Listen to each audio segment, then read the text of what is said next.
বন্ধুরা, আমরা এই মুহূর্তে চলে এসেছি এগরা হটলাগর মন্দিরে। আমরা প্রথমে চলে এসেছি। তো এখানে প্রথমে যে মন্দিরটা দেখতে পাচ্ছ, এটা হচ্ছে নাট মন্দির। স্বয়ং ভগবানের এটা এখানে আছেন। আচ্ছা, তারপরে আছে বিষ্ণু মন্দির, তারপরে আছে শিব ঠাকুরের মন্দির, শিবালয় মন্দির। তো আমরা তোমাদের নিয়ে যাচ্ছি। তো এখন পুরো নাট মন্দিরটা ঘুরে দেখাবো।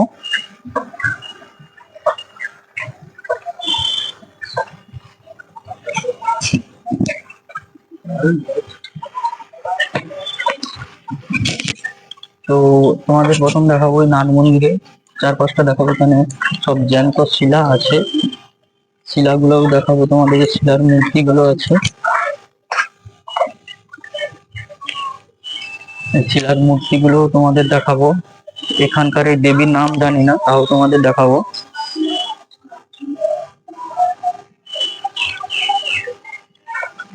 তো তার সামনেই আছে নন্দী মহারাজ।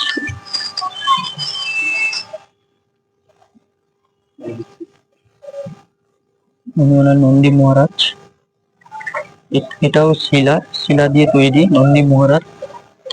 মন্দিরটির বয়স হয়ে গেল, এখানকার বামন ঠাকুরের কাছ থেকে শুনেছি যে 800 থেকে 900 বছরের পুরানো। এটাই হচ্ছে নাট মন্দির। এরপরে হচ্ছে বিষ্ণু মন্দির। তো তোমাদের বিষ্ণু মন্দিরটাও ঘুরে দেখাবো। আর তারপরেই আছে শিবালয় মন্দির। এখানকার মুহূর্তটা হলো যে স্বয়ং যে ভগবান আছেন, উনি সবসময় নিঃশ্বাস নিচ্ছেন এবং নিঃশ্বাস ছাড়ছেন, এবং যেখানে স্থাপিত আছেন ওখানকার নিচে যে জল সবসময় ঘুটঘুট ঘুটঘুট করে। এটাই হচ্ছে বিষ্ণু মন্দির, আমাদের বিষ্ণু মন্দির। ঠিক আছে, তো এখন ভোগ দেওয়া হচ্ছে। তো এই জন্য আমাদের বামন ঠাকুর যেতে দিল না। ভোগ দেওয়ার পর আমরা ভিতরে গিয়ে তোমাদের সবকিছুই দেখাবো। এই মুহূর্তে যাব বিষ্ণু মন্দিরে। হ্যাঁ, নিবো। আমরা বিষ্ণু মন্দিরটা ঘুরে দেখাবো তোমাদের। ঠাকুর মশাই, যেসব মূর্তিগুলো সব শিলার, কত বছর তাও হবে?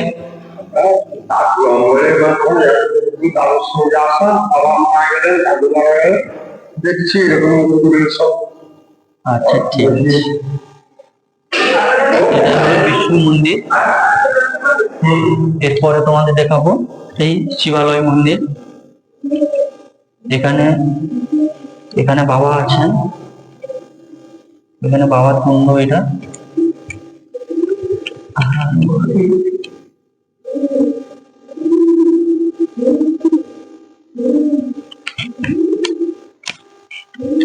তো এখানে বাবা সবসময়ের জন্য নিঃশ্বাস নিচ্ছেন এবং নিঃশ্বাস ছাড়ছেন।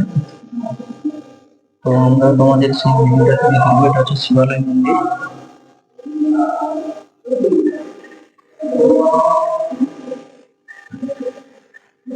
মন্দিরটার উপরটাও তোমাদের দেখাবো।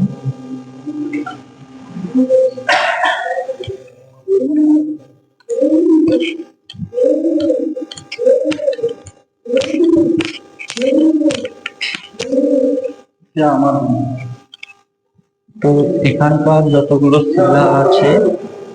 শিলা আছে সবই শিলাগুলো সব 800 থেকে 900 বছরের পুরনো সব শিলা। সামনে আছে নন্দী মহারাজ।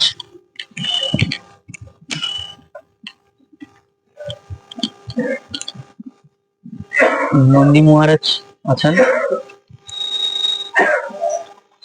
নন্দী মহারাজ, নন্দী মহারাজকে কেউ বেট করে কেউ তুলতে পারে না।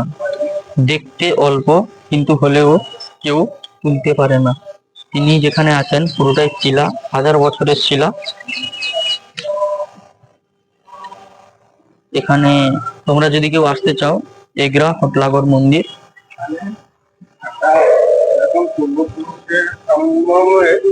ব্রাহ্মণ ঠাকুর গোষ্ঠী হিসাবে থাকে, সেইভাবে পরিচালনা করা হয়। সবকিছু নিষ্ঠা বা অনুষ্ঠিত যজমানপত্র আসেন ওনারা দূর দূরান্ত থেকে, যাহা কিছু উপার্জন হয় সেগুলো নিজেদের মধ্যে মাতামতিও হয়, কখনো নিজেদের থেকে যায়। থেকে যায়। নিজেদেরকে এখানকারকে শুনলাম যে বাবা যেখানে আছেন সেখানে কি সবসময় জল ফোটে?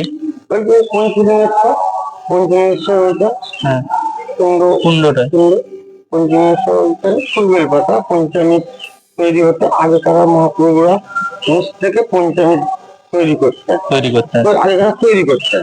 তো এখন আর সেটা হয় না। এখন সেই মানে জল টল দিয়ে প্রচুর এই জলটা উঠে গেছে। উঠে তো গেছে, আর নিচে সেরকম ভাবে আগেকার মতো পঞ্চামৃত পাওয়া যায় না। পাওয়া যায় না। মানে এখন যেটা হ্যাঁ, পাওয়া যায় সেটা হয়তো বিভিন্ন ফুল পচা পচা হয়ে নষ্ট হয়ে যায়। নষ্ট হয়ে গেছে। তো তখন কি করেন, একটা গামলা মানে সোমবার বৃহস্পতিবার বা মানে পূর্ণিমা অবস্যাতে হ্যাঁ, একটা পাত্রে এগুলো মিষ্টি দুধ ফুল হ্যাঁ, তুলে দিয়ে সামান্য করে রাখা হয়। আচ্ছা, নতুন ভাবে করলে সঙ্গে সঙ্গে অল্প অল্প করে হাতে দিয়ে দেওয়া হয়, আচ্ছা, করে খেয়ে চলে যায়। আচ্ছা, ঠিক বুঝলাম তো, এগুলো দিয়ে সাপেক্ষে করা উচিত। আছে।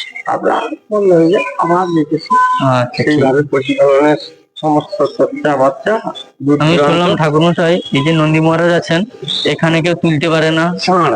তো এই ষাঁড় হচ্ছে পূর্বপুরুষের জামাটা, মানে পুত্র কন্যা হ্যাঁ, আকর্ষণে মানে কোনো ধার্মিক যদি কেউ বলেন, বলে দাদা দেবে আমি একটা মানসিক করেছি, আমি ওর কানে মন্ত্র দিব, কানে মন্ত্র দেবো। তখন আমি বলবি কি এই প্রতিষ্ঠান করা হয়েছে, কোন পুরানো প্রতিষ্ঠান, ষাঁড় লিঙ্গ। তো ষাঁড় লিঙ্গের কানে কানে আপনি যদি কিছু বলেন বা মানত করেছেন, আপনি কিছু যদি ধার্মিক বলে উঠাতে চান উঠবে, আচ্ছা, বা আপনি কোনো আগে মানুষ থেকে যদি আপনি কোনো মানসিক করে এসছেন, হ্যাঁ, বলে যান, আপনার কার্যক্রম সফল হয়। আচ্ছা, বিভিন্ন টাইপের যেগুলো ফুল বেলপাতা প্রতি নিত্যকর্ম পূজা পার্বণ, ব্রাহ্মণ ঠাকুর যে দূর দূরান্ত থেকে আসেন, ওনারা প্রত্যেক নাম গোত্র দিয়ে নিত্যকর্ম পুজো করে দেন, আরো কিছু কার্যকর্ম সফল আচ্ছা, করা হয়, বুঝছেন? এইগুলো আগেকার সব বিভিন্ন। আচ্ছা, এই দুটো থাম্বু কিসের? এই দুটো থাম্বু ছিল না, এটা মানে বারো বারো দুয়ারি। হ্যাঁ, এটা হচ্ছে বারো দুয়ারি। আচ্ছা, মানে এটা এটা বারো দুয়ারির একটা প্রতিপালন, প্রতি বছরে শিবের গাজন, মানে বিবাহ বার্ষিক থেকে নিয়ে পুজো পার্বণ নিয়ে একটা অনুষ্ঠান হয়। আচ্ছা, তো এই পার্বণ বারো দুয়ারির থেকে একটা, এটা যখন ছিল না হ্যাঁ, তখন সমতল ছিল, হ্যাঁ, সব জায়গায় একটা নতুন একটা বসিয়ে করে দিয়েছে, মানে হয়তো উপরে আউল টাঙিয়ে দিতে পারে, হ্যাঁ, মানে প্যান্ডেলের জন্য। প্যান্ডেলের জন্য। আর যাত্রীরা এরপর দিয়ে যখন যাতায়াত করে ভিতরে ঢুকে, এরপর দিয়ে একটা বেরোনোর রাস্তা করে দেয়, এরপর দিয়ে ঢুকার রাস্তা একটা করে দেয়, এর মাঝখান দিয়ে একটা যাতায়াতের মানে কোনো রাস্তা, জরুরি যাতায়াত বা টিকিট কাউন্টার একটা বসে গেছে, হ্যাঁ। মানে এরকম টাইপের একটা করে দেন। আচ্ছা ঠাকুরমশাই, যে পুকুরে এগুলো মাছগুলো যে দেখলাম, এই মাছগুলো কি ঠাকুর মাছগুলো ঠাকুর ধরা হয় না, ধরা হয় না? না। তো মানসিক করে মানসিক ছেড়ে করে দেয়? ছেড়ে দেয়, হ্যাঁ মানসিক করে ছেড়ে দেয়। যদি কেউ ধরে নিয়ে যায়? না ধরে নিয়ে দেওয়া হয়, মানে হ্যাঁ, আসে না, আসে না। সাফ সাফাই করতে আসে, মানে আচ্ছা, যখন নোংরা নোংরা হয়ে গেলে সব সবাই সাফ সাফাই করে দিয়ে চলে যায়। ওই যে প্লাস্টিক বোর্ড থাকে, গ্রামবাসী, শহরবাসী, দেশবাসী, যার একটা মানে সবাই 5 জন 10 জন 20 জন করে একটা খাতা, যেরকম গ্রুপ গ্রুপে আসেন, জানেন তো, হুম, সেগুলো হিসাবে দেখেন কি কার্য হয়েছে বা কি কি হয়েছে। মার্বেল বাঁধা বসানো ছিল না, পরপর হয়েছে, রং বাক্স ঠিক মতন ছিল না, মানে বিভিন্ন পরিষ্কার পরিচ্ছন্ন এগুলো করা।